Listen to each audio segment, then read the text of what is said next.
Hi friends, welcome to tech science channel. और जैसा कि इन द लास्ट वीडियो मैंने आपको बताया कि how to prepare STM8S microcontroller के लिए IDE एंड फर्स्ट प्रोजेक्ट। आज के वीडियो में मैं आपको कैसे STM8S की क्लॉक सेटिंग करेंगे, प्लस कैस किसी पिन को हम आउटपुट बनाएंगे और कैसे हम उस पिन को इनपुट बनाएंगे, इसका आज मैं प्रैक्टिकल डेमोन्स्ट्रेशन आपको दिखाऊंगा। तो एक बार स्टार्ट करने से पहले मैं आपको ब्रीफ करना चाहता हूँ। जैसे STM8S माइक्रो कंट्रोलर के अंदर हमारा एक इनबिल्ट क्रिस्टल होता है, RC ऑसिलेटर होता है 16 मेगाहर्ट्ज स्पीड का। जैसा कि दोस्तों आप जानते हैं, सभी माइक्रो कंट्रोलर और डिजिटल डिवाइसेस को क्लॉक चाहिए होते हैं रन करने के लिए। हमारे इस माइक्रो कंट्रोलर को भी क्लॉक चाहिए होती है। इस क्लॉक को हम दो तरह से प्रोवाइड कर सकते हैं। Either we can give external crystal हम इसके पिनों पे यूज कर सकते हैं 1 to 16 मेगाहर्ट्ज। कोई भी क्रिस्टल इन वैल्यूज के बीच में वी कैन सेलेक्ट और we can use for giving clock to our microcontroller. Internal crystal is there 16 megahertz, जो RC ऑसिलेटर के थ्रू इंटरनली जनरेट किया जाता है। ये हाई स्पीड इंटरनल है। एक लो स्पीड इंटरनल क्रिस्टल होता है 128 किलोहर्ट्ज, जिसका यूज हम करते हैं in case we want to run our microcontroller on a very low power consumption. So दोस्तों, this is our clock description for STM8S microcontroller. इस मैंने मेरे पास एक कार्ड रेडी है STM8S के माइक्रो कंट्रोलर के ऊपर, जिसकी पिन नंबर PC4 पे हमने एक LED लगा रखा है, जिसका हम यूज अपने प्रैक्टिकल डेमोन्स्ट्रेशन में करेंगे। And pin number PB5 port B की पिन नंबर 5 को के ऊपर हमने एक पुश बटन लगा रखा है, जिसका यूज हम डेमोन्स्ट्रेशन के लिए करेंगे। सो दोस्तों, let start with today's project demonstration. तो जैसा कि दोस्तों आप देख रहे हैं कि लास्ट वीडियो में मैंने आपको एक टेम्पलेट जनरेट किया था, जिसमें हमने IDE नाम से एक प्रोजेक्ट जनरेट किया था और उसमें main.c and stm8 interfactor.c files generated थी और इंक्लूड फाइल्स के अंदर हमारी लाइब्रेरी फाइल्स की हेडर फाइल्स ऐड करी थी। तो दोस्तों, सबसे पहले मैं आपको क्लॉक सेटिंग करके बताता हूँ। जैसे मैंने इसमें क्योंकि हमें इसकी क्लॉक सेटिंग को यूज करना है, तो फर्स्ट ऑफ ऑल मैं आपको बताता हूँ कि STM8S clock.c फाइल जो इसकी लाइब्रेरी के फोल्डर में आपको मिलेगा, वी हैव यूज दैट। इसके अंदर आप देखेंगे कि आपको क्लॉक डिफरेंट टाइप के फंक्शंस मिलेंगे। इन फंक्शन में कौन से फंक्शन हमें यूज करना है वो मैं आपको बताता हूँ।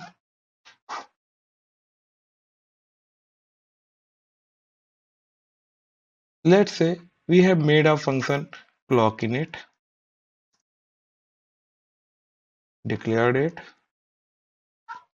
क्लॉक इनिट फंक्शन में हमारा एक क्लॉक deinit है, सारे SFRs को रीइनिशियलाइज करने के लिए। हमने अभी करेंटली इसको इंटरनल क्रिस्टल के ऊपर रन किया है। We have selected clock HSI command enable, high space internal command enable. अभी हमने क्लॉक की डिवीजन की है। For example 16 megahertz RC oscillation को हमने 2 मेगाहर्ट्ज पे ड्राइव किया है using clock prescaler high speed internal division 8 using divide by 8। That means हमारी मेन क्लॉक अगर 16 मेगाहर्ट्ज की है, तो हमने उसे 8 से डिवाइड करके 2 मेगाहर्ट्ज पे करके अपने माइक्रो कंट्रोलर को 2 मेगाहर्ट्ज पे रन किया है। ये सभी फंक्शन STM8S clock.c फाइल के अंदर आपको डिस्क्रिप्शन फॉर्मेट में मिल जाएंगे। जैसे हमने यूज किया D init, clock D init के अंदर सारे पैरामीटर एसएफआर्स रीइनिशियलाइज हो रहे हैं। Second function we have used high speed internal command.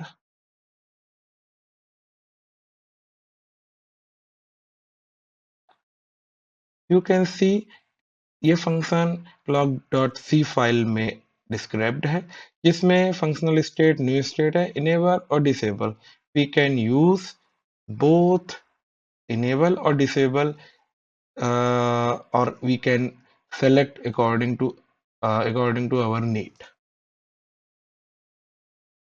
So दोस्तों, now I have started clock init, and clock init function clock dinit, speed enable, clock system configuration. Next, we have declared clock init function here. Now I am compiling my code. Rebuild all. जैसा हमारा project file change हुआ है, तो हमने has been इसको save to all किया, compiled. As you will see, zero error and zero warning. Now our clock setting has been done. तो दोस्तों, अब मैं आपको बताऊंगा कि कैसे हमारा पिन आउटपुट, पिन के ऊपर जो एलईडी लगी है PC4 पे, उसको कैसे हम आउटपुट कॉन्फ़िगर कर सकते हैं और अपनी एलईडी को रन कर सकते हैं। तो दोस्तों,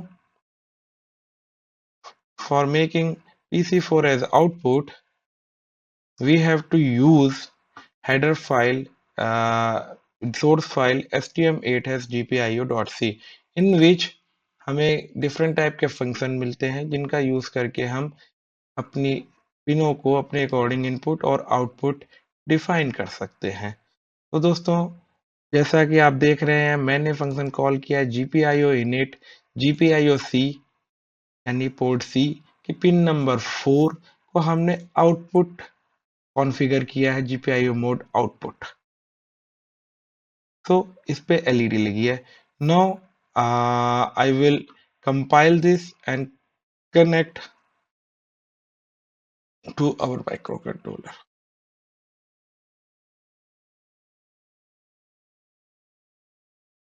Zero error, zero warning. This is the D for debugging our microcontroller. Now I am going to connect it. Our microcontroller has been connected to our PC. Now हम इसमें ब्रेक पॉइंट लगा सकते हैं। ब्रेक पॉइंट का use हम run time में अपने code की प्रोग्राम काउंटर कहाँ पे चल रहा है, वहाँ पे उस लोकेशन को ट्रैक करने के लिए कर सकते हैं। और ब्रेक पॉइंट हम लगा सकते हैं जब हमें ये जानना है कि हमारा माइक्रो कंट्रोलर, हमारा सॉफ्टवेयर इस लाइन पे रन कर रहा है या नहीं कर रहा है। Now I have made two break point, pin number 9 एंड pin number 16। Let start. Okay, अब आप देख रहे हैं एक येलो लाइन हमारी पिन नंबर 9 पे आ गई। That means our program counter clock init के फंक्शन पे आ गया। Now I have given the command continue. अब आप देख रहे हैं कि हमारा प्रोग्राम काउंटर 16 नंबर पिन पे आ गया है क्लॉक सेटिंग करके। जैसे ही मैंने इसको आगे किया, हमारा माइक्रो कंट्रोलर आगे बढ़ गया और एज यू सी, ये वाइल वन लूप में इनफाइनाइटली आ गया।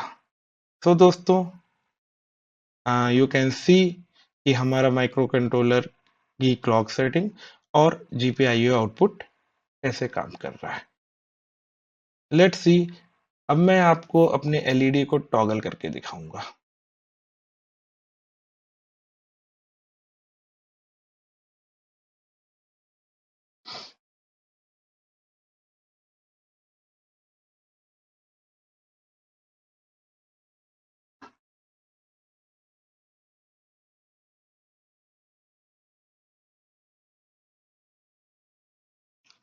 अब दोस्तों, हम अपने माइक्रो कंट्रोलर की PC4 पिन को टॉगल करेंगे, जिस पे LED का स्टेटस चेंज होगा। So for toggling the LED or writing to a pin number, जैसा आप देख रहे हैं, GPIO write pin is a command in which GPIO C and GPIO pin 4. That means GPIO write high. अगर हम इसको execute करेंगे तो हमारा पिन PC4 हाई हो जाएगा, और अगर हम GPIO write लो एग्जीक्यूट करेंगे तो हमारा पिन लो हो जाएगा। ये दोनों ही फंक्शन gpio.c फाइल के अंदर डिस्क्राइब्ड है। तो दोस्तों अब मैं इसे कंपाइल कर रहा हूँ।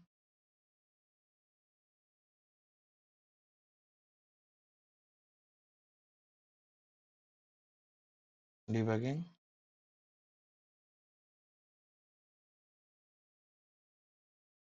So on my board now I will see of what will happen after calling this function. Step over, मेरे बोर्ड पे LED ऑन हो गया है। Now this has been turned off on my board. Again turn on, again turn off. तो दोस्तों very thank you for watching our video. तो अगले video में मैं आपको कैसे हम किसी पिन के ऊपर की का यूज़ करते हैं और कैसे हम टाइमर इंटरप्ट का यूज़ करके अपने डिफरेंट एप्लीकेशन को डेवलप कर सकते हैं, ये मैं आपको अगले नेक्स्ट वीडियो में शेयर करूँगा। आशा करता हूँ कि आपको ये वीडियो पसंद आया होगा। आज ही सब्सक्राइब करें हमारे इस टेक साइंस चैनल को और नोटिफिकेशन के लिए बेल आइकन प्रेस करें। सो दोस्तों, thank you very much for watching this video.